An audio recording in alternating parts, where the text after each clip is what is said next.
See that? We're so out of practice. I didn't know that's what you wanted me to do after. Anyway, hello everyone. We're the Responsible Geeks. I'm Adam. And I'm Sci-Fi Christina. Yay! It's okay. We're all getting back in the swing of things. Oh, man. And we're extra thrown off today because YouTube is down or having some kind of troubles. So here we are on our alternate destination, which we have been streaming to lately, Twitch. So hello, stop on by. But then again, if you're hearing this, you already stopped by. Ooh. Nice. Unless you're hearing this. Oh, actually, hold on. Christina, talk a little bit for me. I'm talking a little bit for you. Yeah, I got to crank you up a little bit more. Crank me up. All right. Hopefully you'll be loud enough. Let us know in the room if she's not loud enough. Anywho, if you're listening to this in podcast form that we're going to release later, you can stop on by Twitch, Twitch TV/The Responsible Geeks, or our YouTube page. I don't really know how to tell you to get there because we don't have enough subs yet for a particular channel name. So it's kind of unwieldy to do. Just search Responsible Geeks on the YouTubes and you'll find us there. That'll do it. That'll do, pig. That'll do. So yeah, we're gonna skip the rest of that description thing. Except we will say that hopefully every Tuesday.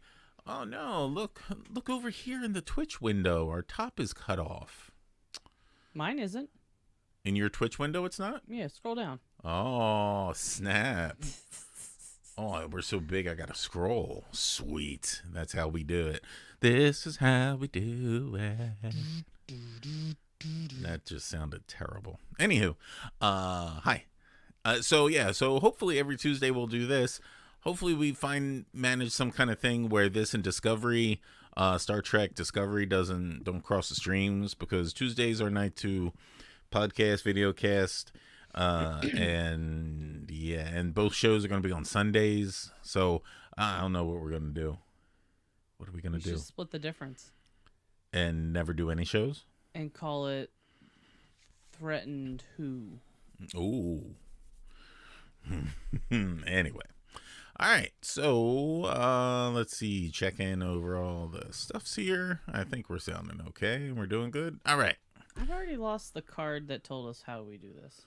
This is how we do this. It's the rundown card. It's all the way up at the top. We're trying a new system. What? I needed to scroll. She needed to scroll. I was at the top. I'm like, I don't see it at the top. We're trying a new system to keep our show notes. We're using that Trello. Taco from I'm not a Trello. big fan of it. I really like it. Yeah, and so that means that we're going to use this, even though I'm the one that does all the work for the show. Anyway, oh, hold on. I want to see how this shot here. Oh God, I've hit too many buttons. The long shot. Hi, turn around, wave. Oh, It's just the back of your head. It looks so good. There we go. yeah, it is just the back of my head. See? Oh, hey, it's just me now. Hi. Anywho, there we go. See? You should be happy with that shot. I am happy with that shot. I like that shot. See, there you go. Everyone gets to see your nice purpley hair. All right. So we are here today. We're all over the place already. We've been doing it 16 minutes. Wow, we were previewing a long time. What are we here today to talk about, honey? We're here to talk about New Who. Doctor Who. Oh, you didn't bring your ukulele. No, I'm not ready for that yet. You didn't learn it? Not for today. Ah, you had one job. No, I did not. I have several. There's a whole Twitter account for you. Well, those things are love and children raising and everything. Oh, look. Work. Hey, there's someone in the room. Hello. Someone's in the room? Not Zelda. Oh, it's not Zelda's here. Hello, not Zelda. Greetings. I'm not Link. Oh. I don't know any other references to that game because I never play it. I'm sorry. I'm lame. Loser. I can't do everything. I can't do it all. She's only he, she. I don't know. Sorry, don't mean to offend. Only seen a few episodes of the original. Ooh.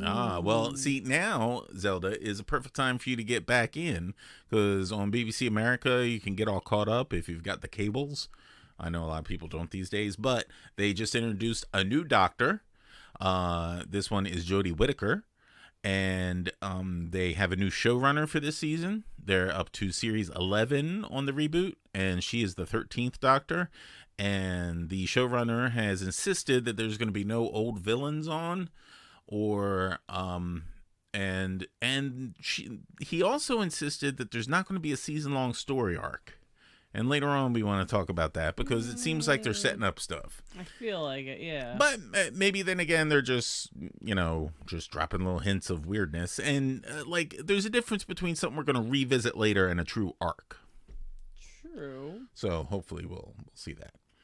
Anywho, so we were all over the place. Not Zelda, though. If you have any questions, feel free to let us know. Yep. And we are going to run down the show now. Not this past Sunday, but the Sunday before, they had the first.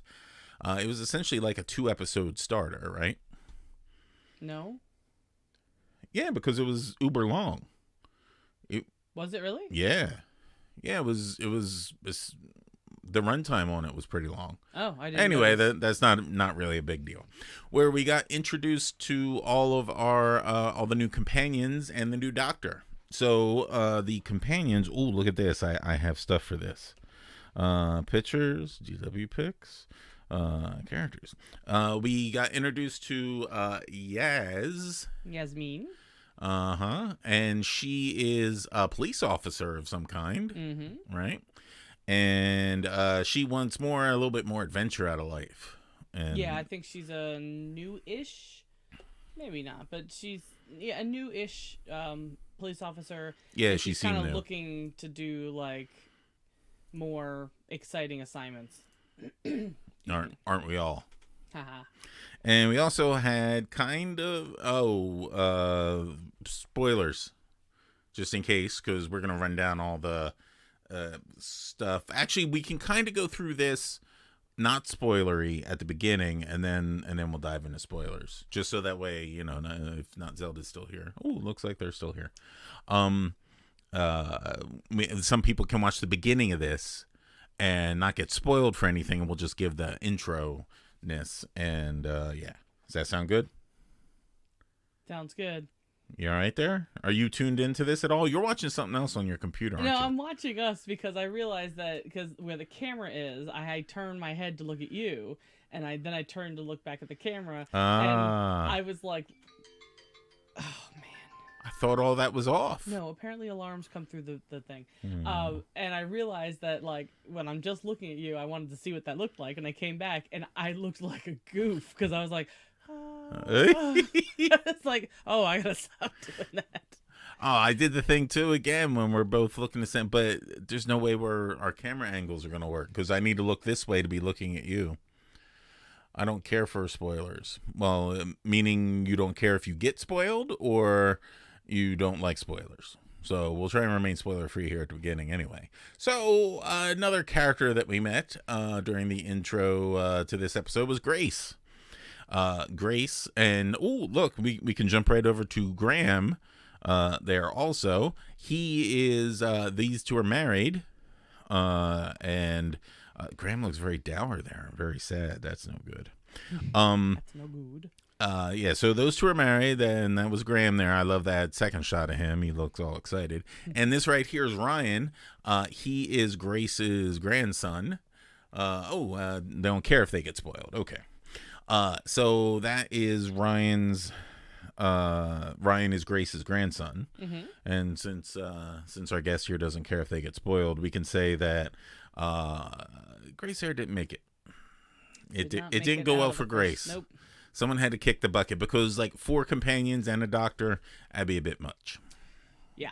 Yeah, that would be. That's almost a troop. Yeah. So poor Grace had to go, and this is great because Ryan and Graham are having issues. Actually, technically, Ryan is having problems with Graham because he never really took to him too much. Yeah, they've only been married for 3 years. Grace and Graham had only been married. Yeah, but 3 years is a while. Well, yes, but I mean, in the lineage of, having a. Yeah. I don't know. But Ryan has all other kinds of problems. Anyway, Ryan has a disability. He has a coordination issue. I can't remember what the name of it is, but like your brain doesn't send the right signals to all the different parts of your body, and so like I got that sometimes myself. yeah, but he has this almost all the time. So in the first episode, they show him trying to ride a bike and trying to learn how to ride a bike, and that's very hard for someone who would have an issue like that. Yeah. But I was actually referring to his family troubles because his mom passed away and his dad seems like a scumbag. Because he didn't even come to poor Grace's funeral, and it was his mom. Like they were talking about it, and Ryan was saying, "Oh, she ain't even here. He ain't even here for the funeral." And I was like, "Oh, well, maybe it was the mother-in-law. The mother-in-law. And it's his mom's." I was like, "Oh, that's got to be harsh if you don't even make it." Or maybe he's someone else. Ooh, wow! Look at you coming out with the. Maybe he wasn't able to come. So who is he? I have no idea. It's just what I'm saying. Oh my god! Throwing that out there. He was a Zygon? No. Oh, I thought that's what I heard. Anyway, yeah. So all right. So those are the companions. The 3 companions going to be those ones. But also there's someone else that's new.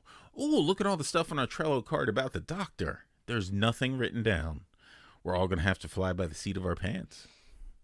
Our pants have big seats, though. Don't worry. All right. Without trying to dive too much into all the plot-related stuff, I can tell you one thing. She is quickly becoming my favorite Doctor because she has personality traits that I enjoy.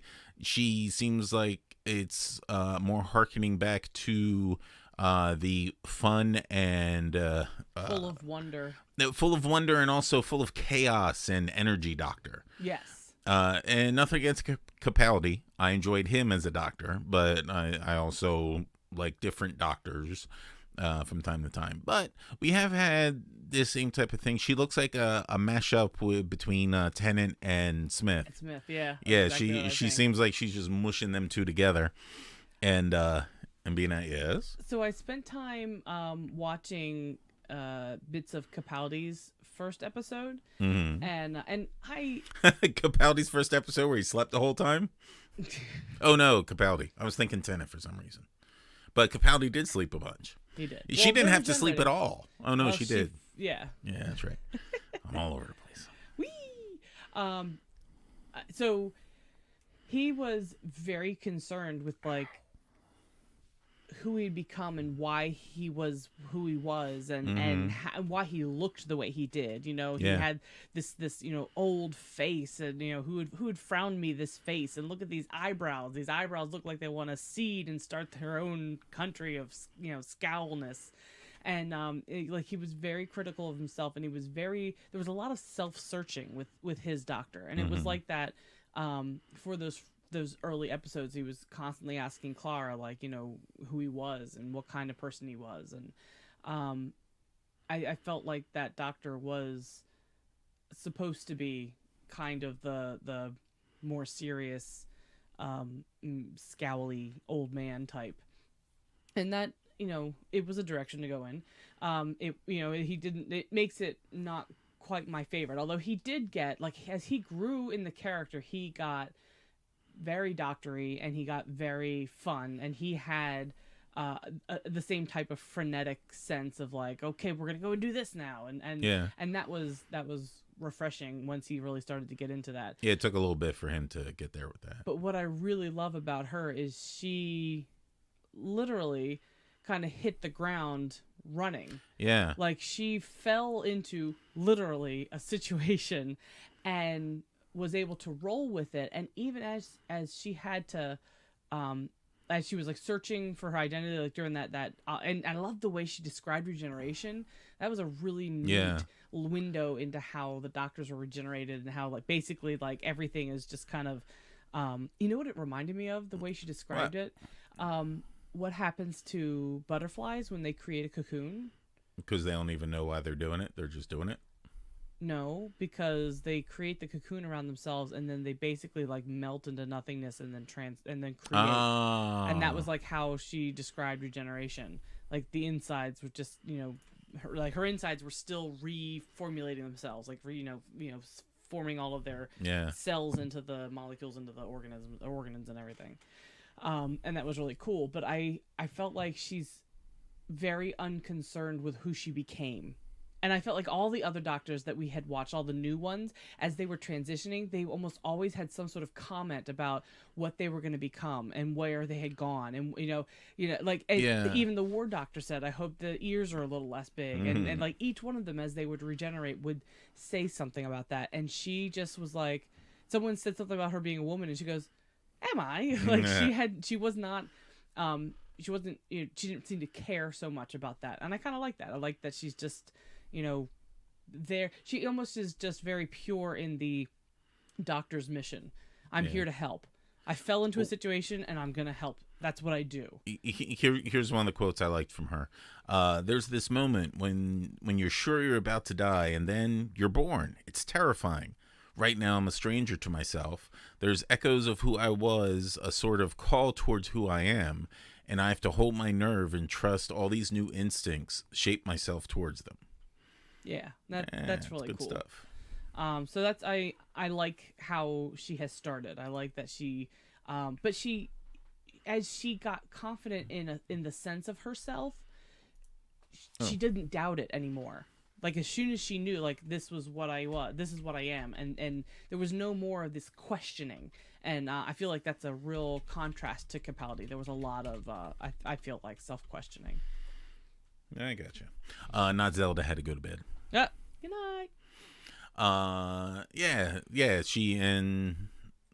I definitely enjoy the vibe that I was getting from that regeneration. But in one small respect, she seemed to poo-poo off the painfulness of it. Like she mentioned that it was incredibly painful and everything, but she didn't seem to, like, there was never a like kind of thing, and that I know Tennant had that kind of thing during her regeneration. Yeah. Well, she's a woman now. She has to deal with a lot more pain. I knew that was going to get said. As soon as I started to say it, I'm fine. Click. Anyway, what happens if I do this? No, that's not better. Anyway. Shut up. I'll just click this. Well, I was trying it. Seeing what's what. All right, so where are we at now? All right, what else did we want to say about the Doctor, like, out of episode talk? Anything? I love her coat, and I'm going to own it soon. Yeah, which version of it? A brown one? I hate you. No, a gray one. Not canon, baby. I don't understand what. Yeah, you jerk. All right, I'll get you. All right. All right. So that is the Doctor. So now we segue into episode 1. More detailed talk about the episode itself. The woman who fell to Earth. I gotta stop doing that thing. I do. Did you want to read the description from IMDb for this one, or should I? No, I can read it if I can get back to where it was. I opened something. I didn't know how to close it. Oh yeah, real quick before we go here, I had some nice pictures of that's pictures of the gang. I don't even know where that one is. Graham is wearing the sunglasses, so that's got to be from episode 2. Mm-hmm. This is them. I don't even know where that one is. But this one is them when the announcement was made who the companions were going to be. This is all their like pre-production stuff, so they're just them being human. And Yaz has got some curly-ish hair there. And that's all we got. Ooh, also, I did put a card up that has a playlist from the official BBC America Doctor Who channel that has a whole bunch of little videos in it. One of them is the Friends of the Doctor, and that we'll go through and talk about all the different companions that we have right now. All right, so episode 1. In a South Yorkshire city, Ryan Sinclair, Yasmin Khan, and Graham O'Brien are about to have their lives changed forever as a mysterious woman, unable to remember her own name, falls from the night sky. Dun dun dun dun dun dun. So they, I feel like they did a great job introducing the companions. And just setting up the story. Like, I feel like they gave us enough to be interested and not so much that it droned on and on and on. because that's a risk you take when you have to introduce so many characters. Mm-hmm. And not only that, not only did they have to introduce the companions and all that other stuff, they also had to introduce Carl, who's pretty important in this episode. Carl. For reasons that we'll find out later. Well, I went to bother. His picture is difficult to find online. You try searching for Carl, Doctor Who, you don't come up with a lot of stuff. But you know who was easy to find? Actually, I don't want to bother doing a complete rundown of the whole episode. No, I want to talk about some favorite stuff. Yeah. Did you have anything specific in there? No, you did not. All right. I want to talk about real quick, if you don't mind. I want to talk about the villain, Tim Shaw. Tim Shaw. How do you really say it? Tim Shaw. Tim Shaw. Tim. But Tim. Tim. Yeah. Tim. But like the Doctor does in the Doctor's mocking fashion, she made the guy's name Tim Shaw. Tim Shaw. And do you know the people that weren't too pleased with that? Here, I'll try and put this over here so you can. The Shaws. Well, because see, these are people that all are doubly jacked up with it. Dr. Tim Shaw, who's an orthopod from Texas. I'm putting up little pictures down here. Dr. Timothy Shaw, MD. Timothy J. Shaw from Wisconsin. He was also a doctor. And last but not least, Royal Bournemouth Hospital's own Dr. Timothy Shaw in England. All these poor saps now get people like me looking up their profiles. Dr. Tim Shaw. Yeah. No, that's not right. Well, you know, when you just forget the word who in your search, and all of a sudden, who is Dr. Tim Shaw? Yeah. And that's fantastic. Yeah, and just all these names came up. I'm like, ooh, I know a short little bit I'm doing tonight. But I want to go someplace called the Royal Bournemouth Hospital. That sounds awesome and scary. It sounds like the place they turned you into Jason Bourne. Was he Jason Bourne before he was a vicious killer? Like, is that his real name? That's probably his code name, right? I think we're running off the rails now. Well, but we can. No one's watching, and I'll cut parts out. Nah. And plus, this is why. This is what's going to make us moderately known. Oh my gosh! I was like, "Where's it our going?" Own family? You just ran off the rails. Yeah. Oh man, I forgot to move this box right here. Grr. That's annoying. Anyway. I forgot to mention this in the doctor section. The Doctor. Jodie Whittaker's accent is apparently a Yorkshire accent. Is that what she said she was from? Sure. I think that's what she said. I don't know. Too much of that. I'm not a details man for certain things. Well, it's just that her accent is different enough from other British accents that we've been listening to. And it reminded me because like I said, I had gone back and watched some Capaldi stuff, and he's talking to some guy on the street in Victorian England when he had popped up, and he's talking, and he goes, "Oh, am I Scottish?" And the guy goes, "Yeah, I can hear there's some Scottish in here." And he's like, "Oh," and he like growls for like there's like 30 seconds. And I was like, oh, "This is good. I can complain about things." Well, Tennant's Scottish too, right? Tennant was Scottish too, but he acted in an English accent for the Doctor. He did not act in a Scottish accent. But Jodie's Yorkshire accent is it just seems like there's so much going on in her mouth, and like tongue. That's tongue. And this is the way she says that is so different from us, and I'm fascinated by things that are different, and I love accents, and it's just very neat to listen to. Like I can't wait to continue listening to it and like try out more words in my mouth. It's like how do you tongue, like we open that out so much in our mouth, and it's so through a straw. Tongue. It was awesome. It was very different. So I enjoyed it. Sweet. Can I also move us on to? Oh no, do you want to talk more about Tim Shaw? No, Tim Shaw. That's all I have for Tim Shaw. That was the Tim Shaw bit. We got to mention that they did make him different in a way. They made and terrifying. His face is full of teeth of people he killed. That's terrifying. Well, is it? How did they stick him there? Did he just like lick it and let it freeze to him since it's so cold? That's exactly what I was gonna say. Of course. They just froze into his face. You know what I actually thought? I felt like it looked like from a little bit of a distance, it looked like the stuff Killmonger did to himself in Black Panther for all his kills. I had a little raised. I don't even know what that was. What did he do? Brand himself a little bit? Yeah, or I think he had kind of a little. He just staple a bit of flesh of the dead to himself? No. Oh, yeah.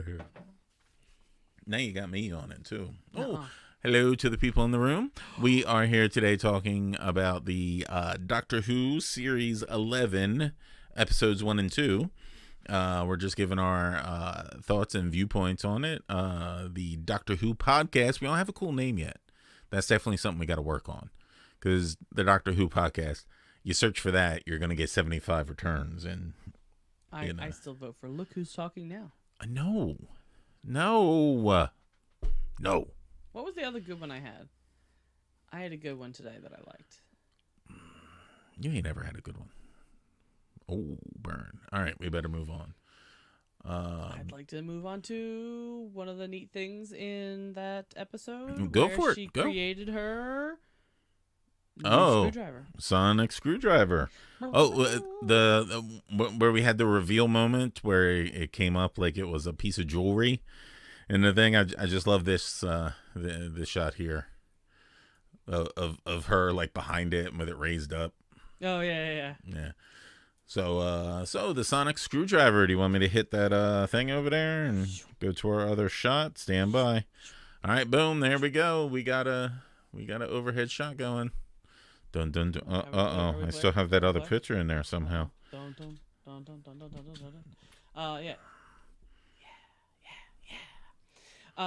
So this song, Well, now I just got purple on the screen. Come on, put the thing there. I was gonna reveal it. I had a thing. Well, you already revealed it. I'm doing a bit. Oh, okay. I'm sorry.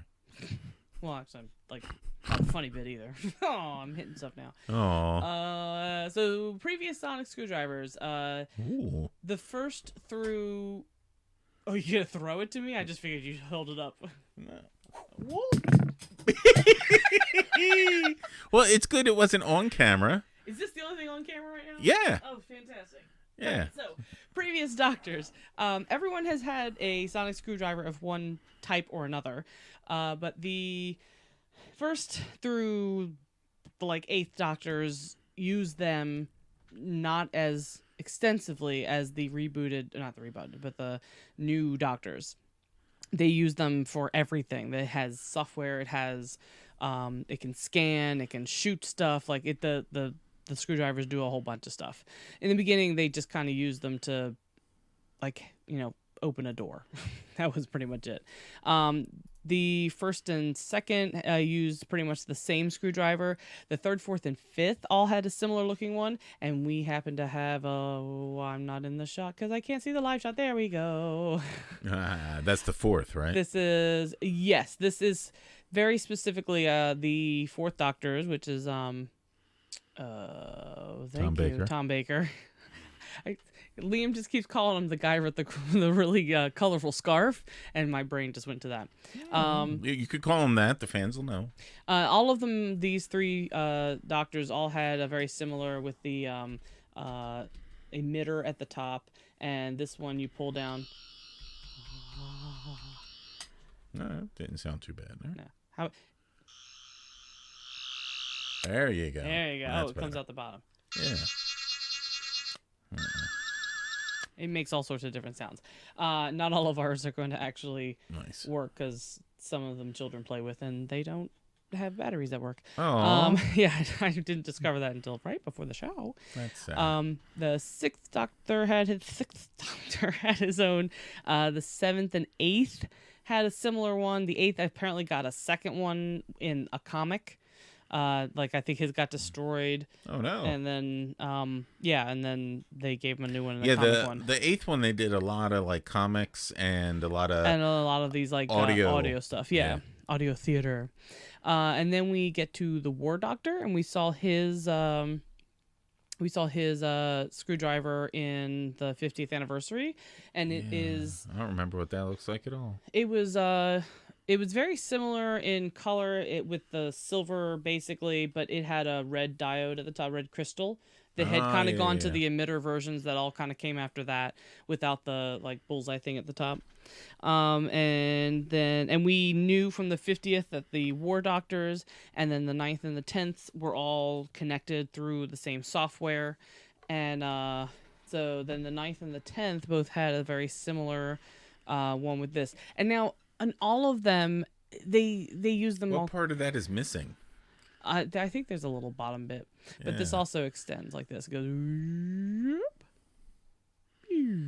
and it goes. There we go. Hold that up to the microphone.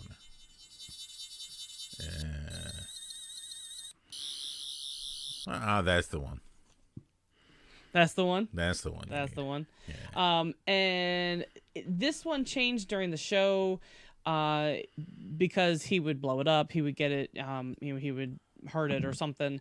And Tennant apparently was the 10th Doctor was more of a tinkerer, so he was like kind of constantly, or that's just how they're justifying why it changed all the time, because there just wasn't any production checks and balances there.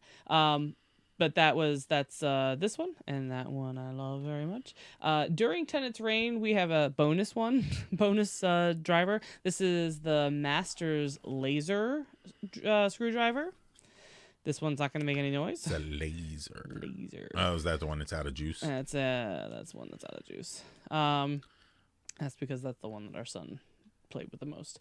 But it was apparently not sonic based, but laser based. Oh, and it was had a yellow emitter thing up top, and right? Yeah, the top of this is yellow. Oh, move down. The top of this is. There we go. It's yellow, isn't? Now, all right. What color is the new Doctor's crystal? Yellow. Yellow? Yes, all and right. the TARDIS is. I put us back. So. Oh, hi. The TARDIS is very reflective, I think, of the screwdriver, which is interesting because she created that screwdriver all on her own. Right. The 11th had his green one, which we don't have one of that. I'm very surprised. And then the 12th he started with the 11th. It broke. Then he didn't want to use one, and so he made the glasses. But then he was like, that was a big miss. That's kind of annoying. So then he came out with his, and he had his for a little while. And she lost it because everything fell out of her pockets as she was plummeting to the earth. So when she lands in this episode, she has no screwdriver. And then she realizes she needs one. Did we see it fall out of her pocket, or was it just in the TARDIS somewhere? Because wasn't he put in the TARDIS dead by someone else? I feel like I remember the screwdriver being like put into the console by someone. I could be making it up. I don't know. I feel like we've seen the screwdrivers pop out of the console. That sometimes the TARDIS will sometimes provide the screwdriver. Sometimes the Doctor makes it. If you're lazy.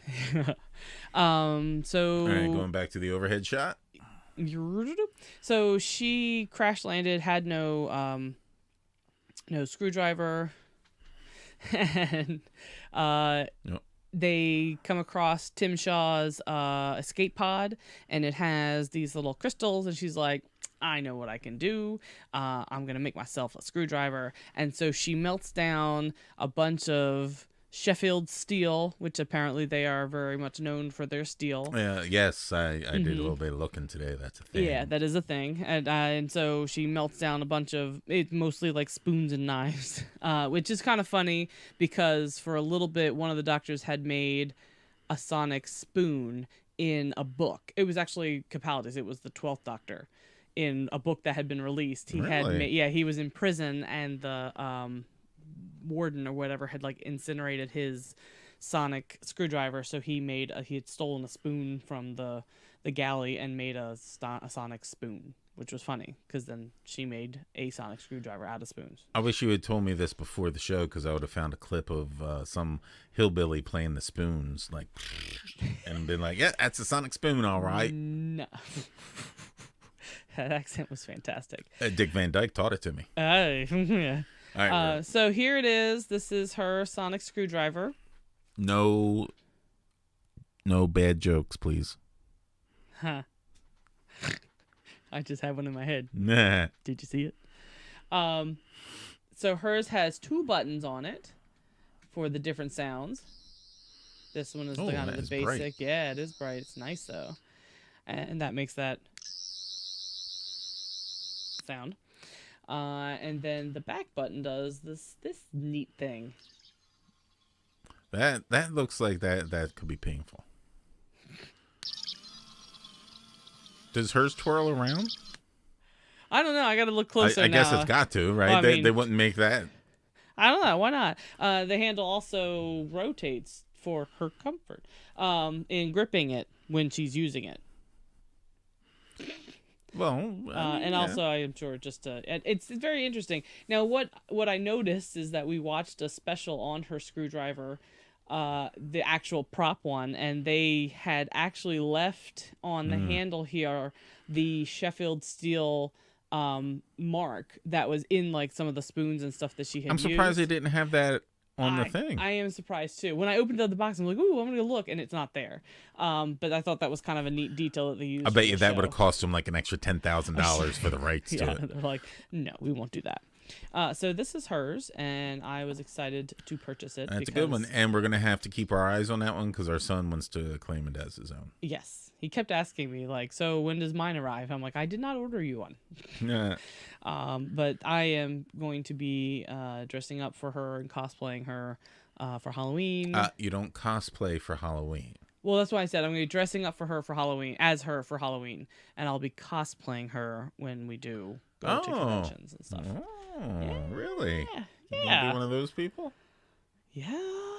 Not if there's anything wrong with those people. But so that color of her. Hold on. Boop. That color of her crystal is mimicked, and also I feel like the very handmade, rough looking, metallic look is reflected in her TARDIS's remake, and that I think is kind of neat because that shows you the psychic link between the Doctor and the TARDIS. Yeah, and that's definitely a thing. Like some people were saying, and it's like, yes, clearly that's a thing. Yes. All right. But we're all done with the new screwdriver. Is there something I meant else? the whole show. What? Oh, okay, cool. Nah. Cool. Yeah. So that is very cool. Maybe now we can. Now we're still not going to get 13. The green one. I don't like the way it opened up like that. It looks too much like a weapon. It looks like you're going to hit a thing and that's going to open, and then you push another button and it shoots out and grabs your eyeball and pops it out. Oh, good Lord. That's really why I can't do it. Yeah, I know I got weirdness in my head. I'm sorry, people. Yeah, weirdness in a lot of places. Oh, honey, I think it's time to take a break. Oh, it's time for a break. All right. Oh, I'm so excited. So we're all done with the first episode there? So the first episode concluded without her having her TARDIS. Oh yeah, it also concluded with her accidentally beaming her new companions into space. Yeah, well that. Oh, hold on, I got something for this. Did I actually add it? I don't know. Episode 1. Hold on, where'd it go? Oh, hold on. We can't go past episode 1 without talking about Tim Shaw's Hershey kiss of teleportation. that was a nice little thing. Yeah, I like that. And also I want Hershey kisses. No, that's that. Oh, I have one somewhere. I guess I didn't put it on here. I had a GIF of them floating in space. So I got to find that. Floating in space. All right, so stand by for one brief moment. So we're going to take a break. Is that what we're doing? Yeah, it's time for a break. All right, we're taking a short break. The Doctor doesn't usually visit Earth around 2019 since everything has gotten so commercial. But it's product placement this, and support us on buymesomechips-and-a-pop.com that. Well, sadly, our Doctor Who podcast is no different. So now, a word from our sponsors. Jammy Dodgers are so 2009. Custard creams are the wave of the future. Even better when technology poops them out. Hold on now. Hold on. Oh, no. No, you didn't do anything wrong. I did. didn't do anything All wrong. right. I see. I was supposed to have the custard creams up during your talk there, but you did great. We'll save that audio. Don't worry. It's all good. All right. So now we hit this and we hit this. Should throw it. Himalayan salt lamps. Want your home to have a splash of TARDIS interior? Get yourself a Himalayan salt lamp. Available now at all your finest salt lamperies. Venusian Aikido. Nuns on Earth need rulers to be badass. Nuns on Earth need rulers to be badass, not the one... No, oh my gosh. You had a chance to rewrite this all you wanted. I read it fine the first time. All right, hold on. Let me know when you're ready, and I'll hit the whoosh, and we go into it again. Are you ready? I am ready. All right. Venusian Aikido. Nuns on Earth need rulers to be badass, not the ones on Venus. New classes starting every month. First 2 sessions free if you name drop the Doctor. And we're back. Hello, everyone. I hope that you visit our sponsors and help support the show that way. See, it's great. I'm such a mess. Oh, no, you did a great job, honey. Yes, Except now you're sitting slightly off to the side in the camera, so I'll slide you over. Don't keep moving. I'm leaning. I'm leaning. She's listening, sir. Oh, what just happened? I'm fixing myself. All right. Okay, so that was our break. The break was awesome. The break is good. All right, now we move on to episode the 2nd. Still reeling from their first encounter, can the Doctor and her new friend stay alive long enough in a hostile alien environment to solve the mystery of desolation? And just who are Angstrom and Epso? Wow, you jumped right in there with that. That was awesome. I know. I barely got it out of my mouth. I know. You can read words other people write.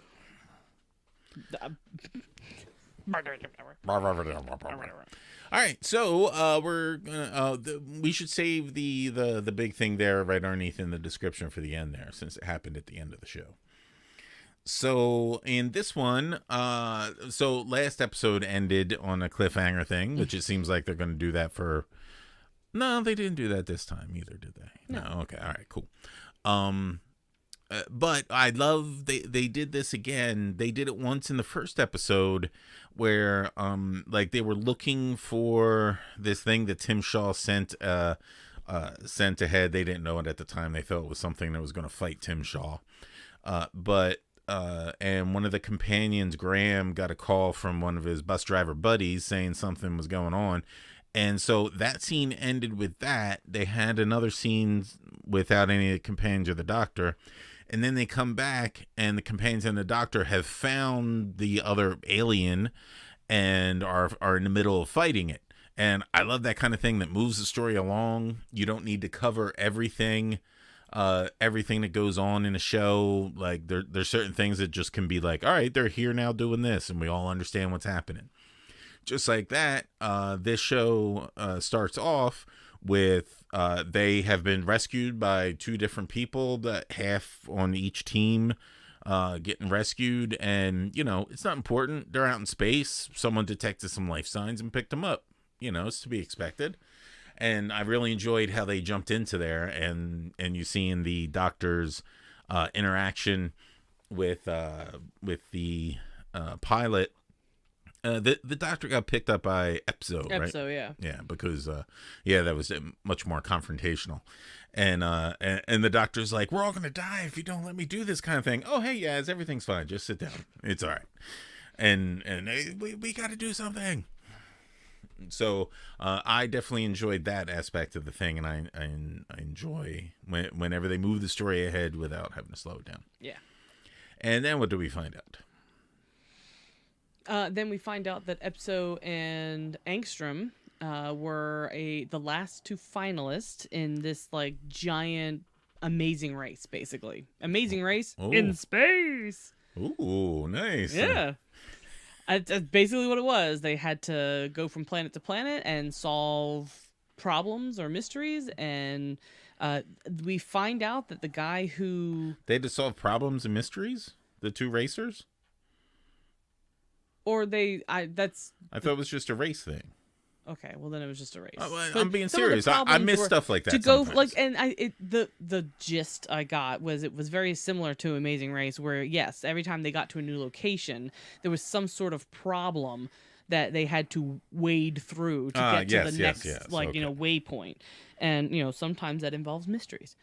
So they and we find out that the guy who's running the race was the person who he created it, or he won the first one and created it, and this was the last race. It was the last time this was going to happen. And of course the money is some giant amount of money, and as we go on and character develop Epso and Angstrom, Epso is just kind of in it for like the money and the reward and the fortune and glory. Fame, yeah. And Angstrom is actually trying to save her family and clan from basically like genocide, like they're being cleansed from their planet.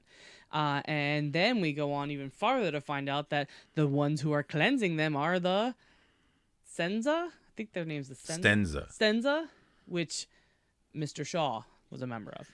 I feel like it's too close to the term stanza, so now I think they're all poets. Nice. It's just my own personal headcanon. So, and we find out that the race on this planet, this planet that you're not supposed to go, running at night or traveling at night, and you can't drink any of the water. In fact, you can't even touch any of the water. And they're supposed to be going and finding a ghost monument. It only shows up once every 1,000 years. And so the racers go and leave. And it was once every 1,000 years? That's what he said, yeah. So then the doctor pressures this guy who actually wasn't there, his hologram was there, to tell her more about this ghost monument. And he shows her a picture of it, and it's the TARDIS. So, of course, now she's like, well, we got to find the ghost monument because that's going to get us off this planet. And saying back to Earth. So they do. They go and they find out that this planet, which is named Desolation, had been destroyed. Was Smog there? No.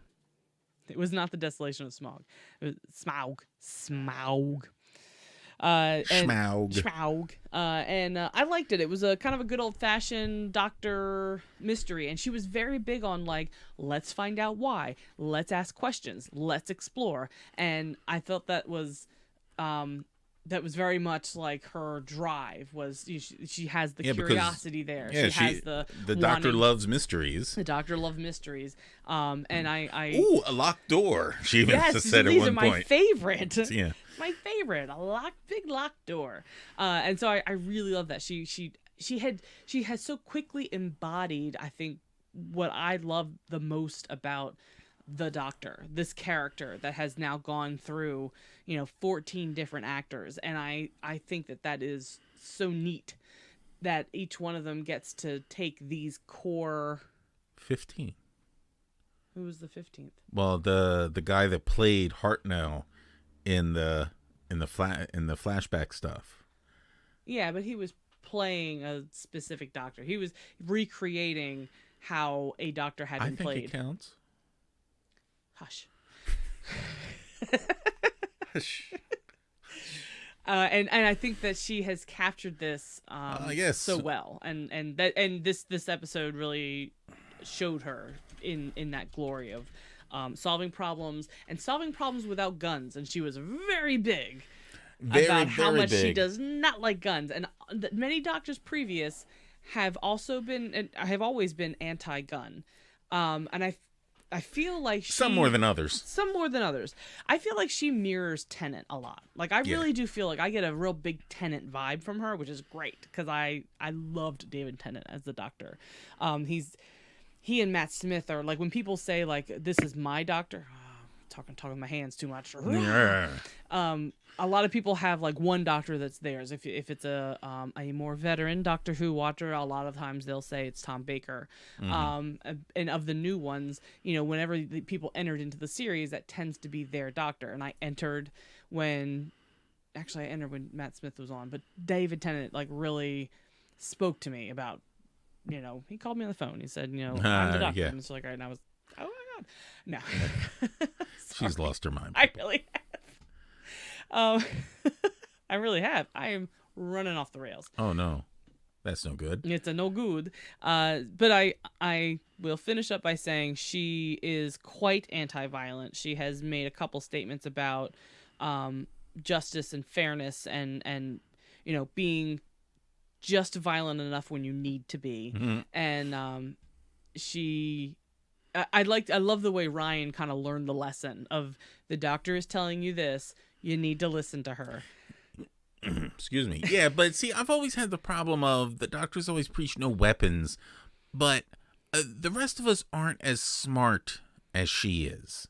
But that's the thing with the Doctor, and she is very good at this. She's very complimentary, and I think that she is always constantly trying to bring out the best in the people around her, and the Doctor has tried to do that in the past as well. But she, like, even from the beginning, when she turned around and didn't know the name for tongue, and he was like, tongue, and she was like, there you go, good job, biology. And like, she Yeah, but there is a difference when you're trying to get a word out of your head and when there's things shooting at you and trying to kill you. Yes. But she also, I think, does a very good job of leadership, and that is, you know, having a sense of what their strengths and weaknesses are. And I mean, if you just listen to the Doctor and follow her instructions, you're going to learn a lot more about yourself and about your strengths, and she is going to be using them wisely, and you will get out of that situation. I feel like that's a recurring theme. Yeah, I definitely like it better. Like when Bill came around, Bill definitely restarted with the Doctor trying to get more out of the companions, and he was obviously smarter than them and more knowledgeable. Like they've fallen into before that with Amy and Clara, the thing where the companions were just as whip smart as the Doctor, and not saying anything against humans or women, because those were the two women that they picked and all, but it's like, he's the Doctor, he's got a lot more knowledge and intelligence and wisdom because he's been around for so many eons.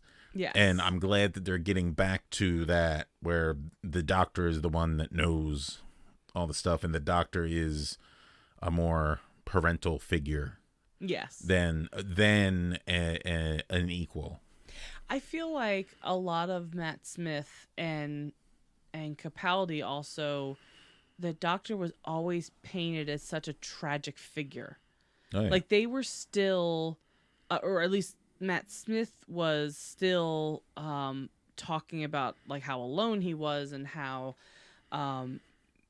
like he had gotten so young looking, and I really do think that as they were choosing the Doctors and they were like marching down this like age and appearance from like, you know, Eccleston to Tennant to Smith, and then, you know, the War Doctor had said something to them at the 50th about how young they looked, mm-hmm. and how they seemed to have like run away from that decision that they had made, and then Capaldi was kind of like the answer to that, where he had now jumped in age appearance, but then he too was very introspective and trying to figure out who he was. Like it was kind of this big pendulum. So what I really like about her is that introspection isn't really there. She's just very secure, even when she is coming out of regeneration. Like as soon as she discovers something about herself, she's there. Now she moves forward. And like I had said that earlier, and I really do like that about her, and that's why I think, you know,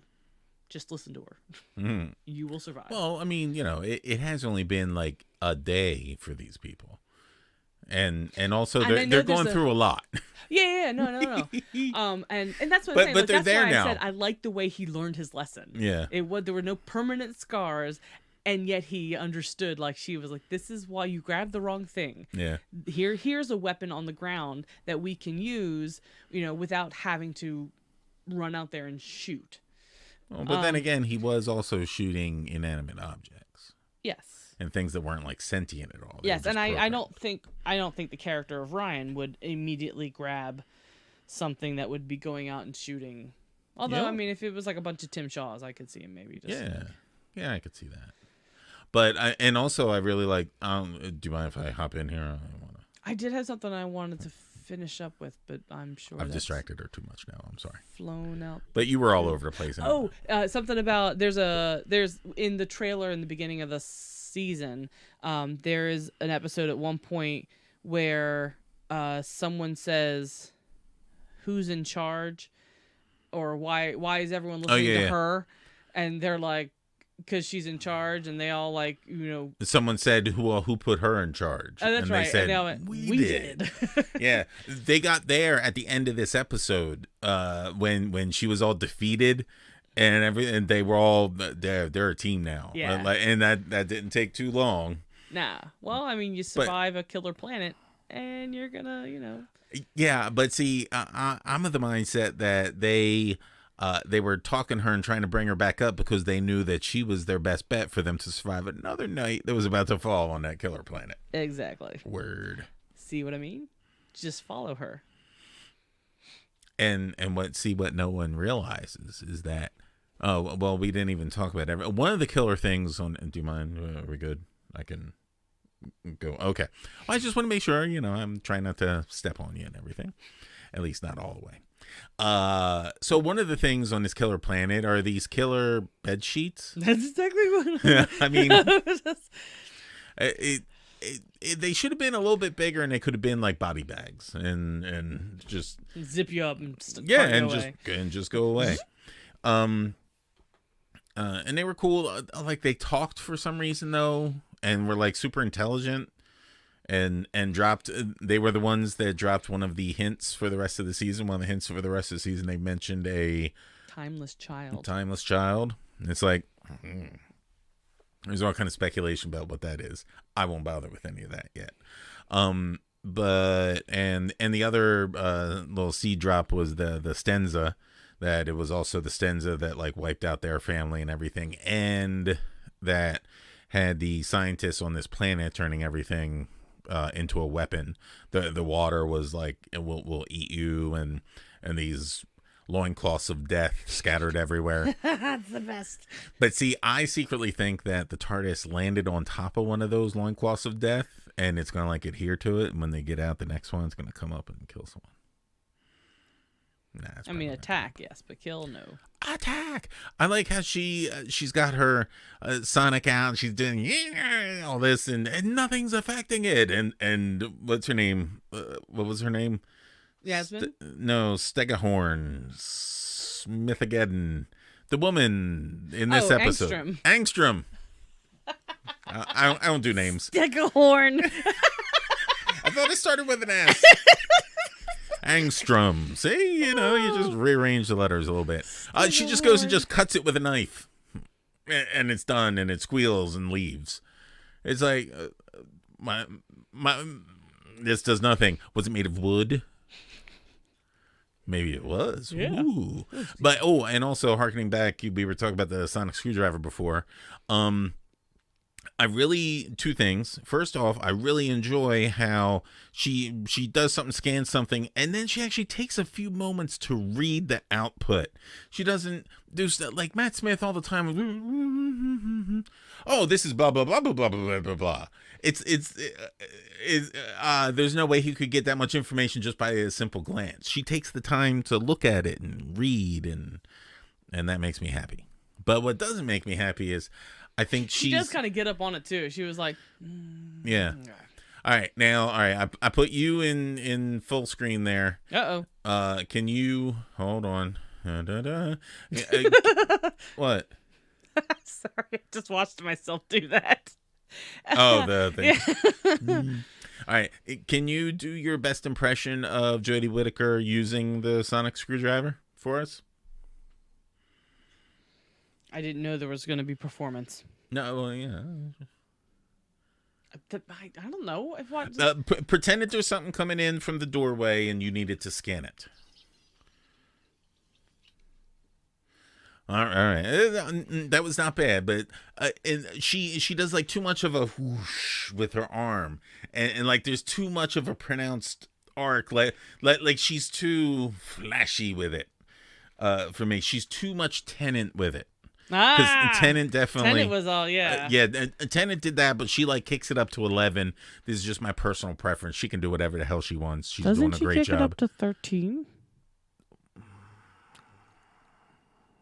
I hate it when she gets me. I hate it so much. Anyway, but no, that's the only. I'm hilarious. I'm sorry. What did you just do? I'm watching myself.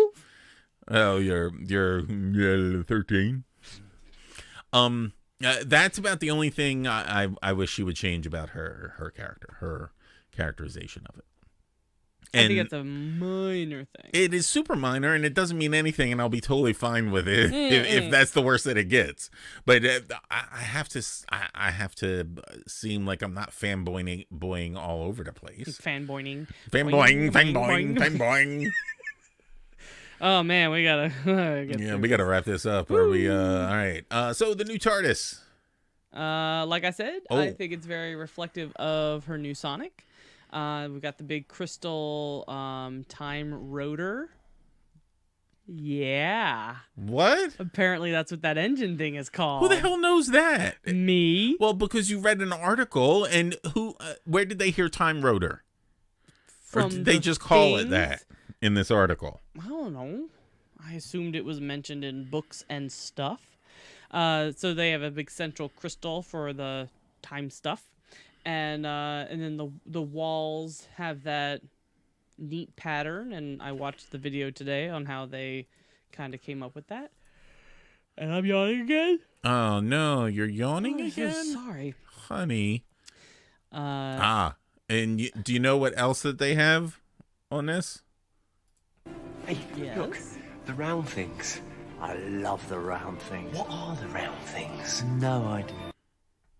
I just played the round things clip that we couldn't hear in our ears, but I believe that went out. So that's what else it had. It had the round things.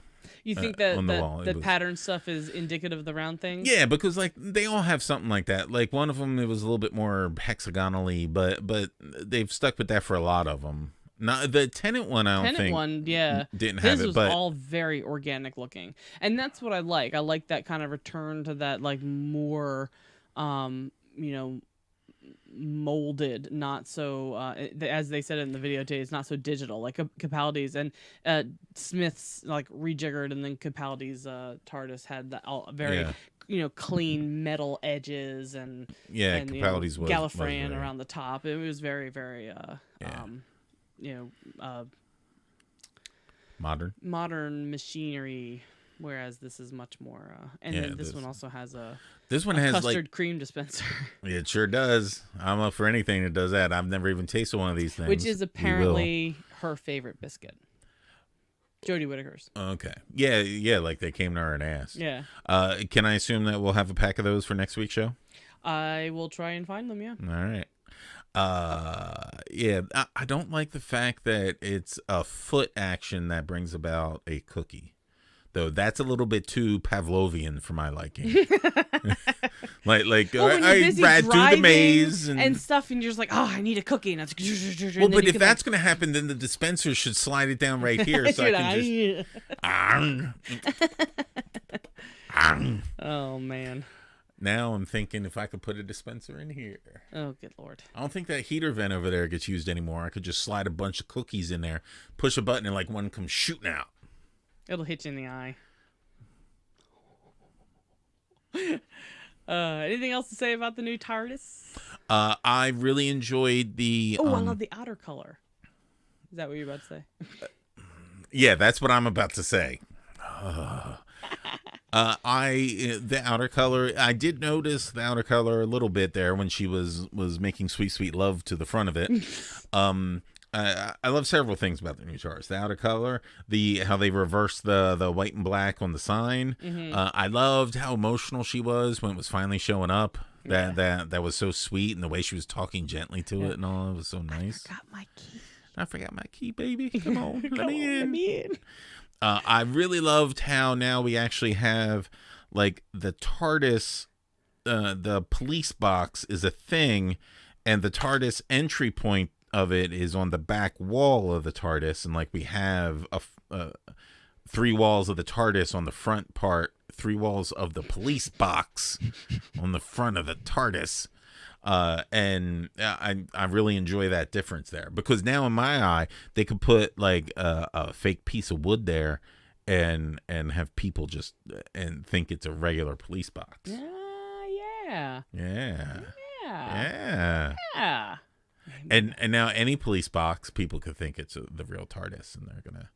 Police boxes aren't a thing anymore. Really? You sure? Yes. I think I'll have to look that up for next week. Sorry. I know they're not a very popular thing. I'll bet you they got 1 or 2 functional ones over there. Not unrelated to Doctor Who. Really? I don't think so. Those were things that were more popular in the beginning, or the beginning to mid, I think, like up to like the 60s when Doctor Who started. They picked something that was on its way out to mimic? Well, I don't think they really knew bad it planning, was on Doctor. Bad planning. It's like sending Superman into a telephone booth. Anyway, so that with the TARDIS, I don't really know if I'm feeling the center crystal's cool, I guess. That's fine. And I do like the connection it made with the Sonic thing, but also like around it looked like arachnid, like legs to me of crystal, also like arcing in on it. At a certain point. And I can tell you one thing I do not like about the TARDIS. I do not like that little white crystal TARDIS that's inside the TARDIS. It was awesome too when we first saw it, because I was like, "Ooh, look at that!" And he was like, "I do not like that." He just definitively boom. That was instant knee-jerk reaction. Unless at one point during this season, the doors on that crystal TARDIS open up and there's a little mini Doctor in there. If that happens, then I'm all in. But if it's just like, oh, look, we have to decorate the TARDIS with the TARDIS. No, that's no good. No. I can even deal with the sandglass? Yeah. The time glass sand? Hourglass. Ooh, sandglass. I'm just gonna, all glass of sand, baby. I'm just gonna shout out words until we get to the answer. I can deal with that just fine. The biscuits with the feet biscuits. Oh God, now I've ruined it. Why would you say that? I'm gonna market them as feet biscuits. Like toe jammy Dodgers. Oh, nice. Nice. We have a podcast name. Toe jammy Dodgers? Yes. No. Yes, we do, That's baby. Disgusting. Oh, I'm changing the name right on the display now. No, because she doesn't eat jammy Dodgers. She eats custard creams. Would make if she was jammy Dodgers, then I would say. You can bet your ass I'm working on that this week, figuring out a way to make custard creams into jammy Dodgers. Magic. Something dealing with feet. Oh God. I hope these custard creams are good. It's been so long since I had custard. I didn't even have anything custardy when he did fish fingers and custard, because I know that was gross. But just custard creams in a cookie. In a cookie. It's gotta be good. All right, so we are pleased with this Doctor and the companions and the TARDIS and the show as a whole. All the things. I think we've hit all those points that we needed to. I think we have. Now, the preview for next week's episode. I have not seen the trailer. You didn't? You tried. It was like 3 seconds. Did we see the trailer? Yeah. It was like 3 seconds, right? No, it was like 30 seconds. It was not significant. It was like something to do with Rosa Parks, right? Yeah. Yeah. So, see, you saw the trailer. It's called Rosa. Well, yeah, but they go back to the time of Rosa Parks, and it looks like they have some kind of alien is doing some kind of incursion thing, trying to stop her. Okay. But the only thing I'm really hesitant about with this is, and I don't think they've ever done it before. I hope they don't get all Quantum Leap on it. That like Rosa Parks never had the idea to do this until the Doctor shows up and gives her the idea, because that's not kosher. That's not cool. Like unfortunately, I'm ignorant and don't know a lot about the Rosa Parks story aside from the obvious parts. But yeah, so I hope that they don't mask it that. Well, I mean, she's not the first historical figure they've ever right. Yes, that's what I'm saying. She's not, and they haven't done that before. Okay. So I'm just hoping that they don't now, because they are changing so much about the show. I hope that Chinball doesn't sound very good. It sounds like a Chibnall. I was like, I didn't know who you were talking about. I was like, Chibnall, the showrunner. Yeah, I just hope he's not too much of a fan of Quantum Leap that he does that. Yeah. All right. So what else here? We're just wrapping up with the silliness that is the Doctor Who Barbie doll. Mm-hmm. Yeah. Do you like? Is that a good thing? I'm not a big fan of Barbie dolls. I was never a big fan of Barbie dolls. But I had one, and she did not look good by the end of her run in my house. By the end of the run, or after an hour? No, it took me a while to completely okay. give her a haircut and many tattoos. Yeah. She don't look too bad. No, I think she looks great. She looks very much like her. Here, her likeness is good. Oh, it's not doing it. Yoink. Oh well. You'll have to look it up yourselves, people. Anyway, oh yeah, that does look pretty good. Yeah. I got the hair and are those called capri pants technically? Or not, because they don't like form. No, they called them culottes. Cool. That's a culotte? I've always heard of culottes. I have no idea what it was. I knew it was some kind of pant. That's because I was looking it up to hopefully find a pair, and I was like, oh, because they're wide legged, and they go to like just below her knee. So looks like something Kevin Smith would have worn back before his heart attack. Kevin Smith. Well, because I had Matt Smith in my head. Okay. I was like, when the hell did he have a heart attack? Yeah, well, because Kevin Smith's like shorts were always those real long, super long ones. Yeah, big and tall shorts. So yeah, they are pretty much like that. We have a doctor with an overcoat and really long short pants like that. Is this their homage to Kevin Smith? Or maybe they're prepping us for the 14th Doctor being Kevin Smith. An American Doctor. An American Doctor, and they pick it to be Kevin Smith. Holy shit. Every time the TARDIS doors open, just tons of weed smoke comes out, yeah. Oh, my God. Oh, shit. All right. I ran off the road. Yeah, Silliness did indeed incur. It did. I think that's a perfect place for us to wrap it up. Yes. And hopefully everyone enjoyed the show. I will be getting this out in a podcast form in some which way. Next Tuesday we will be back. Hopefully I'm going to upload this straight to our YouTube channel if YouTube ever comes back. Who knows? Maybe they're back already.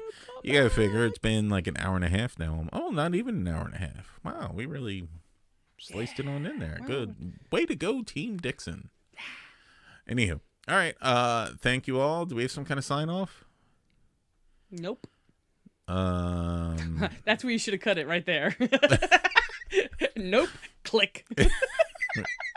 All right, everyone. Fair play for all.